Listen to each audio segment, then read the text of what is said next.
Period অনিয়মিত হলে নিয়মিত ব্যায়াম করার চেষ্টা করুন।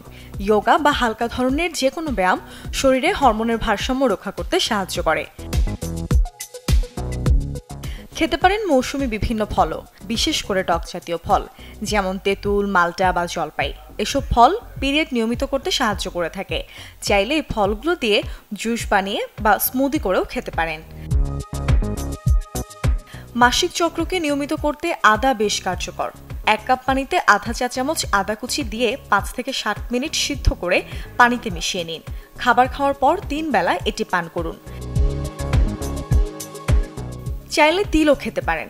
তিল আপনার অনিয়মিত পিরিয়ডকে নিয়মিত করতে সাহায্য করবে। তিলের মধ্যে থাকা উপাদান হরমোন উৎপাদন করে থাকে। অল্প পরিমাণে তিল ভেজে গুঁড়ো করে নিন। এর সাথে 1 চামচ গুড় মিশিয়ে নিন। রোজ খালি পেটে 1 চামচ করে এটি খান। খাওয়ার আগে 2 টেবিল চামচ অ্যাপেল সাইডার ভিনেগার মিশিয়ে পানিতে পান করুন। এটি রক্তের ইনসুলিন এবং ব্লাড সুগার কমিয়ে দিয়ে থাকে, যা মাসিক নিয়মিত করে থাকে। কাঁচা পেঁপেও পিরিয়ডের সমস্যা সমাধান করে। কয়েক মাস নিয়মিত কাঁচা পেঁপের রস পান করলে অনিয়মিত পিরিয়ডের সমস্যা দূর হবে। তবে পিরিয়ড চলাকালীন এটি পান করবেন না।